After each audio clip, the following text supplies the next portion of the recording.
Hey, Northlands Ignite, how are you doing? Welcome. It's exciting to be together again.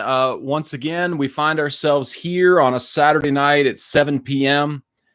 As you know, we will continue to broadcast live every Saturday night until our shelter at home requirements are lifted and we are free to gather in groups of many more than 10 back at church.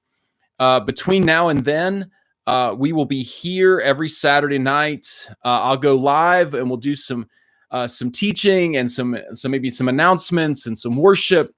And then at the conclusion of our time live, we will shift to a Zoom call where we as a youth group can interact together. So glad to see you guys are logging in and coming to see the show. I hope you're doing well. It's been an interesting week. There's been a lot going on. There continues to be new things going on as we better understand the process of a virus and a quarantine and sheltering at home. There's just been a lot going on. Changes continue to move forward. People continue to make adjustments in how to live. I did have a couple of surprising moments this week where I saw that there were paper products on shelves at grocery stores after 10 in the morning. This is amazing progress for us as a city that we have reached the place where stores can actually have supplies on their shelves. I do hope that you and your family continue to be very healthy. I hope that everything is going well in your world. So welcome. Glad everybody's able to log on and to be here. Hopefully we won't have the technical difficulties that we did last week. But if so, we will stop and start again as needed because we continue to make it work in the situation that we have. We didn't ask for shelter at home rules. We didn't ask for a virus. We didn't ask for any of this, but it's the world that we're in. And so we have an opportunity to respond to it, hopefully in a way that is healthy. It's been good to be able to see many of you at our midweek Bible study. If you didn't know that we had a Bible study on Wednesday nights, send ignite@northlandschurch.com an email, and I will be glad to give you the login for that. But every Wednesday night, we've been doing a Bible study by Zoom call. We have moved through much of the latter half of the book of Matthew in looking at all that Jesus is and all that he did in dying on the cross and resurrecting. And we will continue to do that each Wednesday. So Ignite, your easy connection points. Every Saturday, we're here starting live at 7 p.m. Every Wednesday night, Bible study starts at 7 p.m. We'd love to have you connect with us so that we can continue to be learning and growing during this quarantine time. Tonight, I want to talk to you about something that I each week as I look at our world in quarantine, as I look at our world in a pandemic, which is the first of my lifetime, and I know for most of you, it's the first in your lifetime. As I look at it, I just keep asking God, what are you doing? And what can I learn from this? And what can we as a group learn together? And what I discovered in myself this week, and I discovered it because, so if you're from out of town and you're watching this, I live in Georgia and right here in Atlanta. And our Governor Kemp, on, I think it was Monday, made an announcement that he was going to tweak the shelter in place orders, and he was going to open some businesses up that had been closed, and he was making plans. And there was this sort of shift. We had been shifting continually towards shelter at home, and now this was going to be sort of the first step towards opening things back up. And what I saw, what I observed is lots of really excitable people had lots of opinions about what he had done and what that was going to mean for people. And what I kept hearing over and over again was sort of the people that liked Kemp still liked Kemp, and the people that didn't like Kemp were really convinced he was evil. And I looked and I wondered if we were being fair.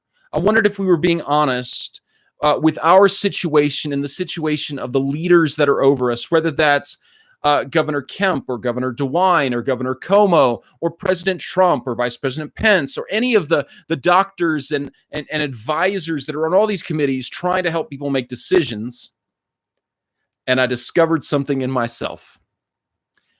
I think I'm pretty amazing at analysis, and I'm not a doctor, but I was pretty sure I knew the best way forward from a pandemic. And it dawned on me that I am suffering from that American swagger that thinks we can do everything. And I needed to humble myself a minute. I don't know if you're familiar with the concept of the armchair quarterback. It's a concept that is quite common among football fans as they're watching the game and the coach is making a call and the quarterback on the field's making a decision.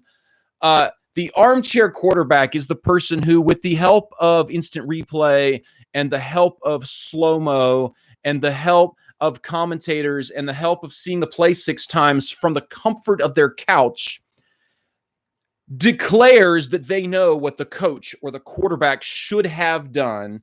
And they very much present themselves as being better than the people who are actually in the play making the decisions. And it dawned on me, I have been armchair quarterbacking a pandemic for weeks.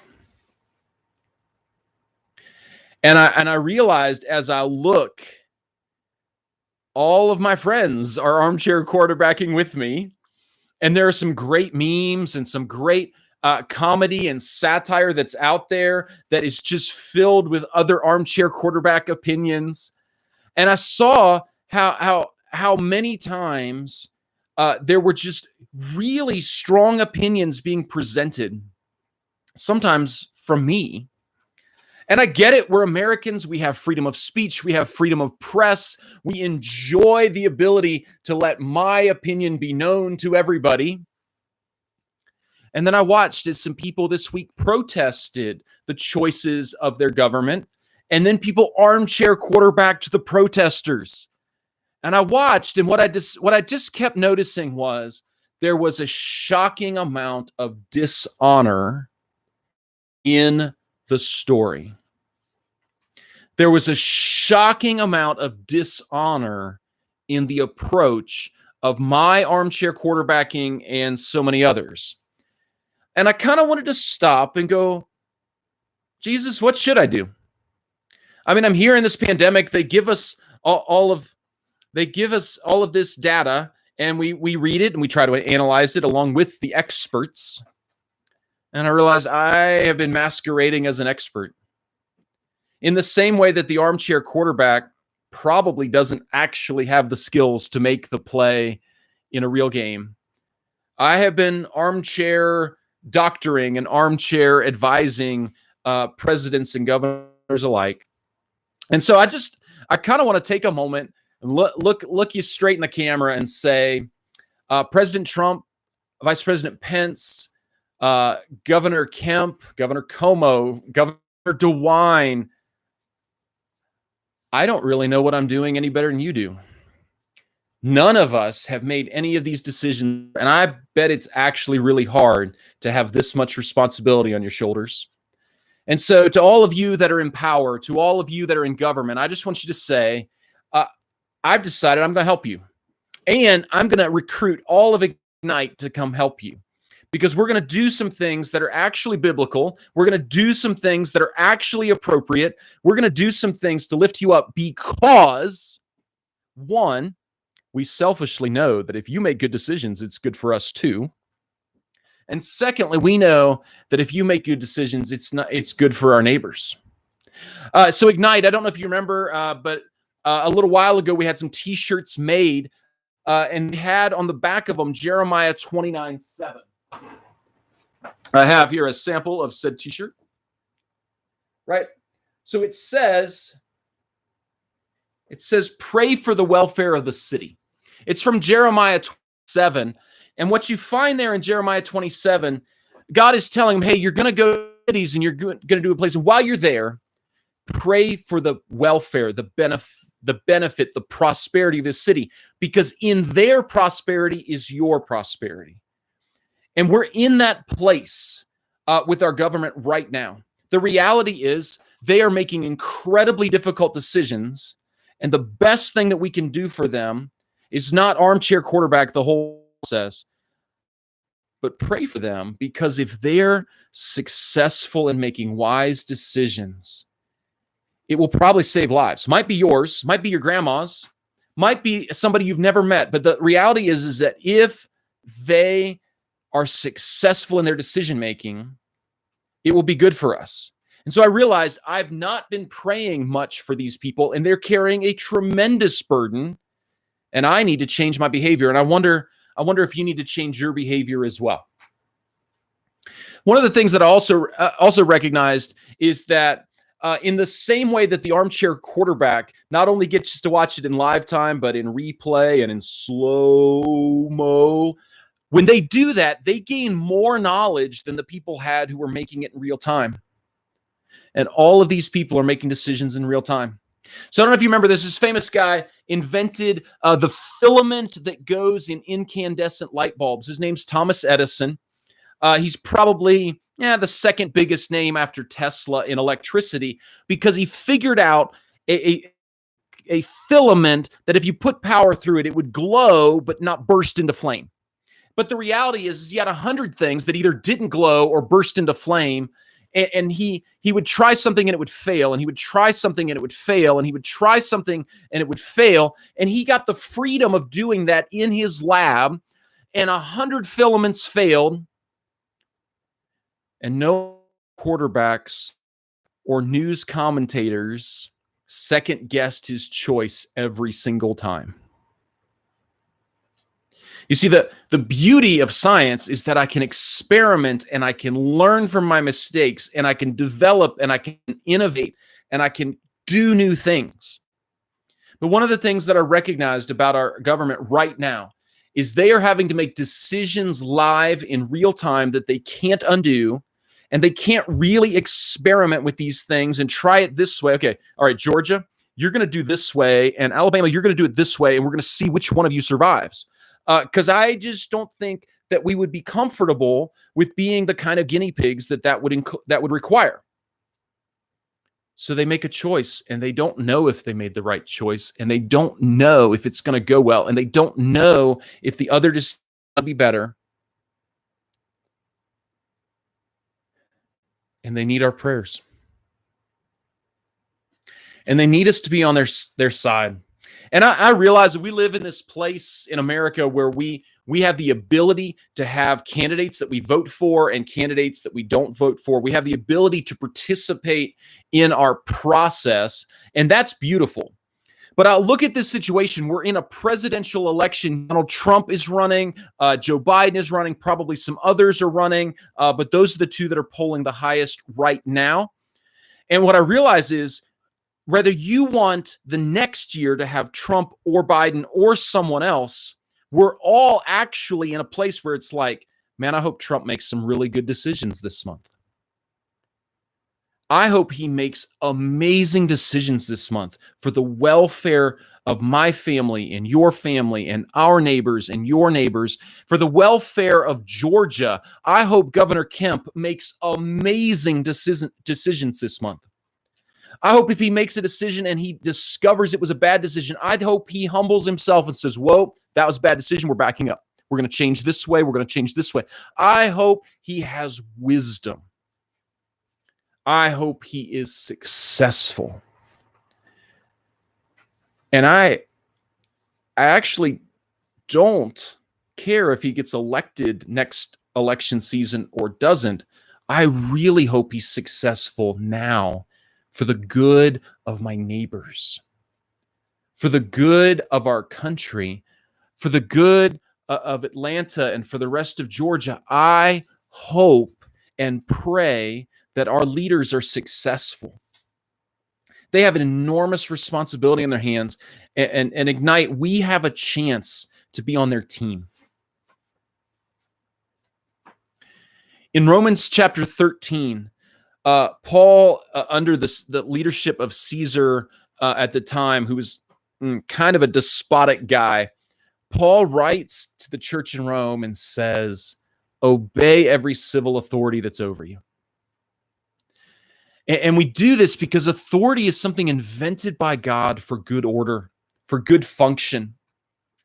So obey every authority that's over you. And that includes the governor and the president and legislatures. That includes the responsibility that's been given to them. We need to honor them. And I realize that there is an opportunity, whether you agree or disagree politically, there's an opportunity for us to be a people of honor. Now, honor is a huge word and it's a tiny word, right? We think we know what it means sometimes. I'd be really curious, Ignite. Go ahead and stick it in the live chat. How would you define honor to somebody who doesn't know what it means?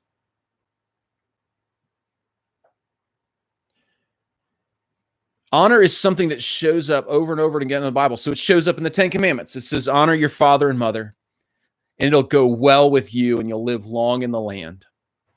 And there's this relationship between, if I give honor to my parents, it's good for me. It's good for the family. It's good for the community. So I should give it to them. But what is it? The invitation that we get in honoring every authority that's over that, whether that's kings or governors, whoever that might be, if we're going to honor them, how do we honor them?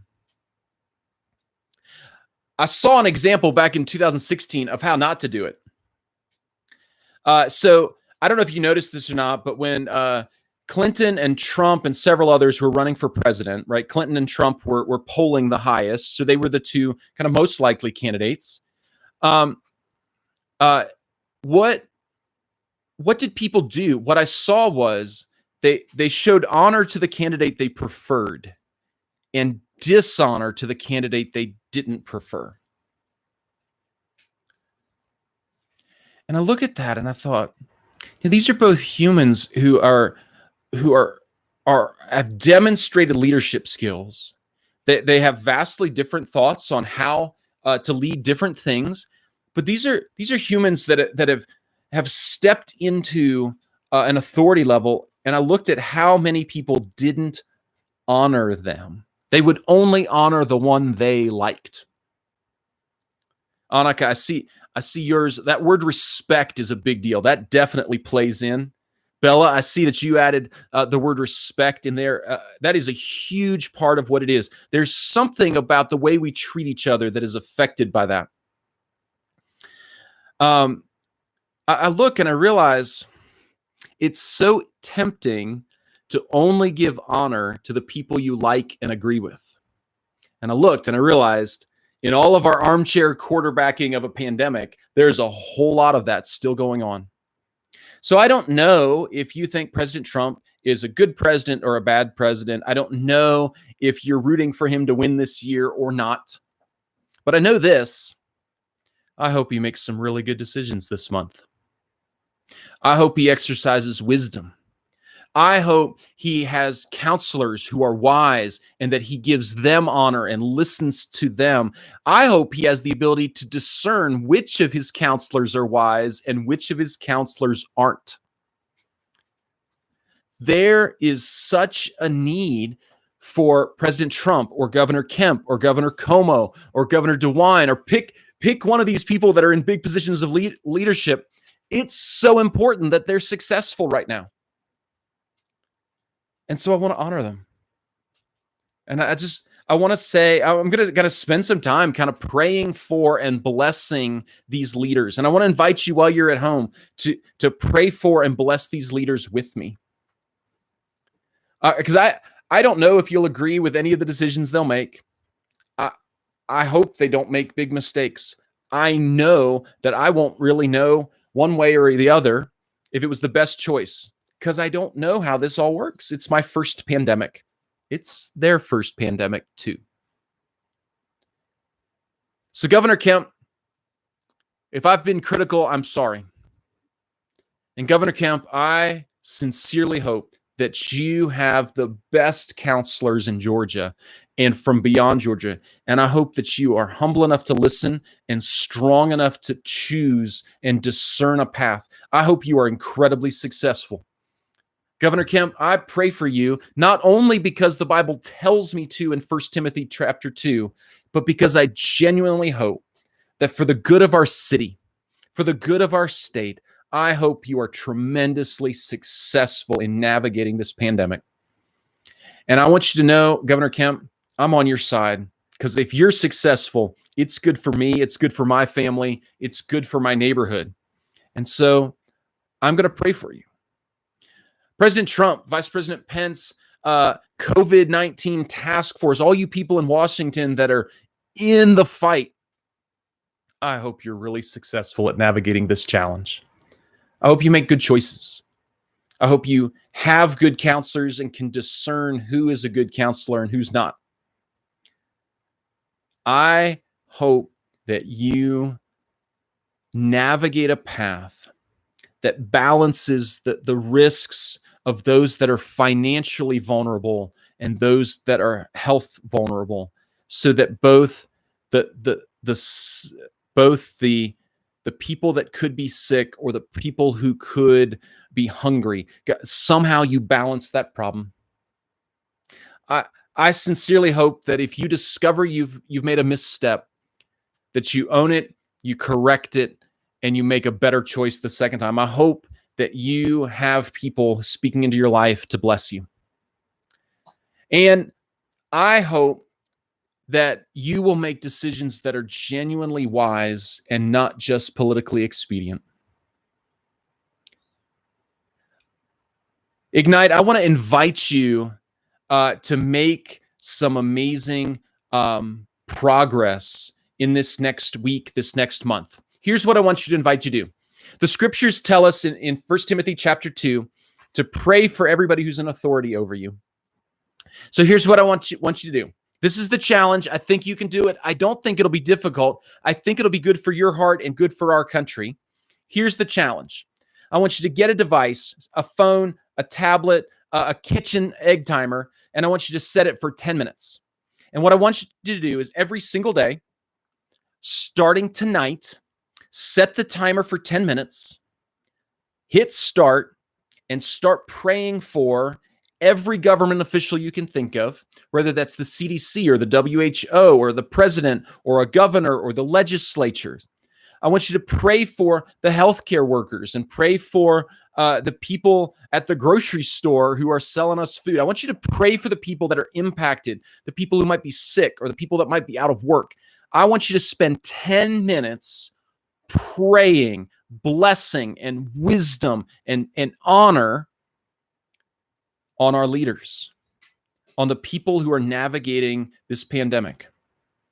And if you run out of things to pray, look at the timer. If it's not, you're like, oh my gosh, I've only been praying for 5 minutes, then pray for all of them again. I want you to actually push through and get to 10 full minutes. Now, the first time you do it, you may realize, wow, 10 minutes is a long time.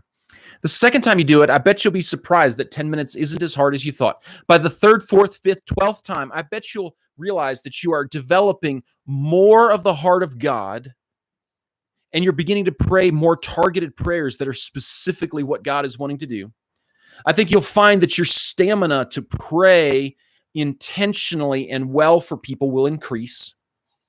And I think you'll find that 10 minutes will go faster and faster each time. And soon you'll find that you might need more than 10 minutes, or you certainly won't need a timer, because you are actually investing in the welfare of our city, the welfare of our state, the welfare of our country, the welfare of our world.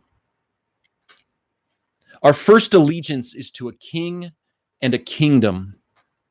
And the king invites us to honor those that are in authority and to pray for them. So we're going to do it.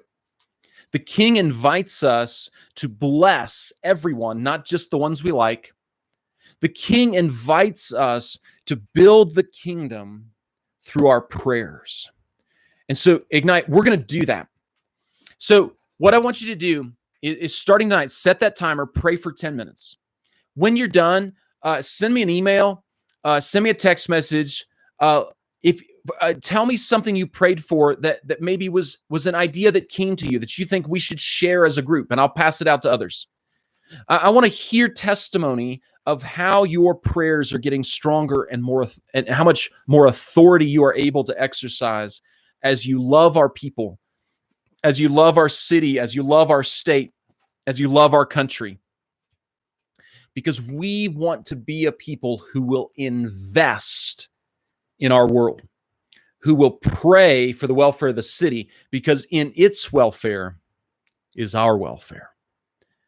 It's kind of a sideways way to take care of ourselves and to take care of everybody else at the same time.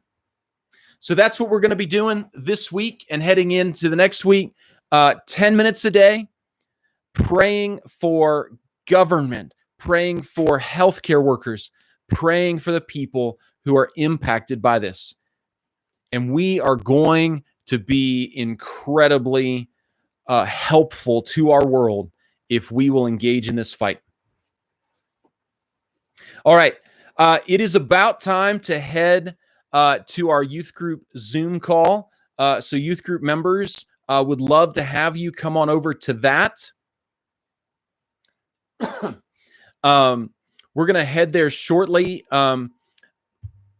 As you come in, a reminder, go ahead and mute your mic, and I'll admit you one at a time as I recognize you. Looking forward to hearing how your week's going, how your schooling is going, how your prayer life is going. Looking forward to beginning tonight to pray for our nation. If you have not been able to get in, send Heather a text or an email, and she will be glad to help you with that. There was a text message that went out today that has the link, so that may be an easy way for you to get into there. Blessings Ignite. Thanks for tuning in. I look forward to seeing you guys in the live chat shortly, and I hope your sheltering at home becomes a mighty prayer battle as you fight for the welfare of our city. Good night.